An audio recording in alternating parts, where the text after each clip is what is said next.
ગાંધીગ્રામ વિસ્તારમાં રવિવાર રાત્રે ચકચારી ઘટના બની છે। બ્રહ્મ સમાજ ચોક પાસે સગીર વયના બાળક પર 5 જેટલા શખ્સોએ છરીથી હુમલો કર્યો। છરીથી બાળક પર હુમલો થતા તે ગંભીર રીતે ઇજાગ્રસ્ત થયો હતો। ભોગ બનનાર સગીર દ્વારા આરોપીઓમાંથી એકની થોડા દિવસ અગાઉ મસ્તી કરવામાં આવી હતી, જેની અદાવત રાખીને સગીર પર હુમલો કરવામાં આવ્યો। હુમલો કરનારા આરોપીઓમાં કેટલાક સગીર વયના હોવાનું પણ સામે આવ્યું છે।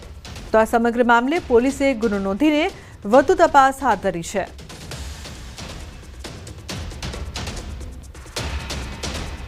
સુરેન્દ્રનગરના વઢવાણ તાલુકાના ગુંદિયાળા ગામની સીમમાં પતિએ પત્નીની હત્યા કરતા ચકચાર મચી છે। વાડીમાં મજૂરી કામ કરતા પરપ્રાંતીય દંપતી વચ્ચે થયેલા ઝઘડાનો કરુણ અંજામ સામે આવ્યો। પતિએ રોષે ભરાઈને બોથડ પદાર્થ વડે પત્ની નૂરીબેન ઓરિયાની હત્યા નિપજાવી। જોરાવરનગર પોલીસ દ્વારા વધુ તપાસ હાથ ધરવામાં આવી છે।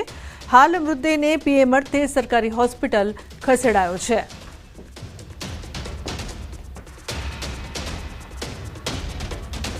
અમદાવાદની સરખેજ પોલીસે દારૂ બનાવતી ફેક્ટરી ઝડપી પાડી છે।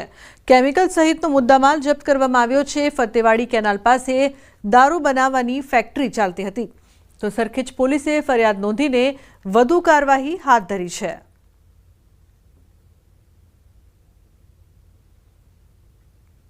બીજી તરફ રાણપુરના સાંગણપુર ગામમાં એક મહંત ગાંજાની ખેતી કરતા ઝડપાયા છે। ખોડિયાર આશ્રમમાં આવેલા હનુમાનજી મંદિરના મહંત ધરમદાસ બાપુ ગુરુશ્રી શંકરદાસ બાપુ પર આરોપ લાગ્યો છે। મહંતે ગાંજાનું વાવેતર કરવા બદલ પોલીસે ઝડપી લીધા છે। એસઓજી પોલીસ દ્વારા બાતમીના આધારે રેડ કરતા લીલા ગાંજાનું વાવેતર જોવા મળ્યું। 130 જેટલા છોડનું વજન 5 કિલો 732 ગ્રામ કબજે કરી લેવામાં આવ્યું છે। 57,320ની કિંમતનો લીલો ગાંજો કબજે કરી સાધુ વિરુદ્ધ એનડીપીએસ એક્ટ મુજબ ગુનો દાખલ કરવામાં આવ્યો છે। રેડ કરતા લીલા ગાંજાના છોડ કુલ 130, જેનું વજન થાય છે 5 કિલો 732 ગ્રામ અને 57,320 રૂપિયાની કિંમત થાય છે। તે મુદ્દામાલને એનડીપીએસ એક્ટની કલમ હેઠળ જપ્ત કરેલ છે અને ગુનો દાખલ કરેલ છે।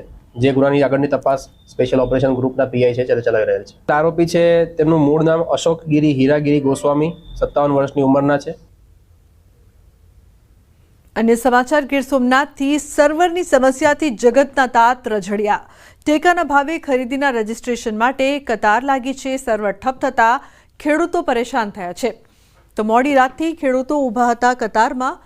ગીર સોમનાથ જિલ્લામાં ટેકાના ભાવે મગફળી તેમજ સોયાબીનની ખરીદી માટે રજીસ્ટ્રેશન શરૂ કરાયું છે, પરંતુ મોટાભાગના ગામોમાં સર્વરની સમસ્યા આવી રહી છે। પંચાયત ઓફિસોમાં સર્વર ઠપ થતા ખેડૂતો પરેશાન થયા છે। ગત મોડી રાતથી ખેડૂતો કતારમાં ઊભા રહેવા છતાં સવારથી સર્વર ડાઉન છે। ગ્રામ પંચાયતોના સર્વર ઠપ થતા ખેડૂતોના ઉજાગરા માથે પડ્યા છે, તેમજ 150 જેટલા ખેડૂતો હાલ પરેશાન થયા છે। ખેડૂતો 100-150 જણા ગઈ રાતથી આખી રાત બેઠા છે અને રાતના આજે દિવસના 12 વાગી ગયા છે, છતાં પણ સર્વર ચાલુ થયું નથી અને ખેડૂતો ખૂબ હેરાન થાય છે અને લોકો ખૂબ હેરાન થાય છે। તો આ વહેલી તકે ચાલુ થાય એ અમારા ખેડૂતોની માંગ છે। જૂનાગઢમાં જવાહર ચાવડા ફરી સક્રિય થયા છે। રોજગાર સહાયતા અભિયાન સાથે તેઓ સક્રિય થયા। અંતે જવાહર ચાવડાએ મૌન તોડ્યું। મારા અભિયાનથી કોઈકના પેટમાં તેલ રેડાયું છે, સમય આવે બધાને જવાબ મળી જશે। માણાવદરમાં આજથી બેરોજગારી અભિયાન શરૂ કરવામાં આવ્યું છે। 3 દિવસ પોતાના મત વિસ્તારમાં ફરશે જવાહર ચાવડા। જ્યાં સુધી મારું અભિયાન ચાલતું હશે ત્યાં સુધી બીજા કોઈ પણ જવાબ નહીં આપે। સમય આવ્યાથી બધાને જવાબ મળી જશે ને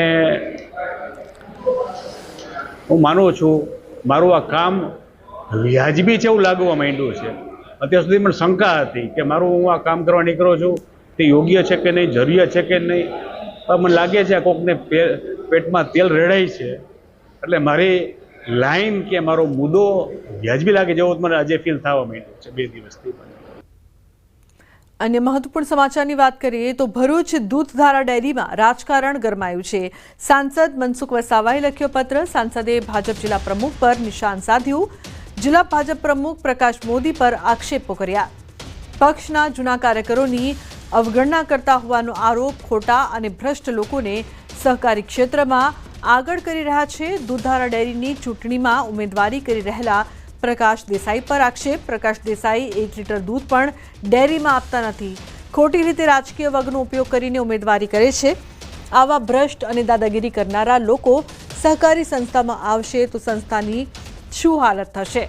નેત્રંગ તાલુકામાં ચાસવડ ડેરીના કૌભાંડનો ઉલ્લેખ કરીને જિલ્લા પ્રમુખ અને જિલ્લા રજિસ્ટ્રાર પર ભ્રષ્ટાચારીઓને બચાવવાનો આક્ષેપ પણ કર્યો।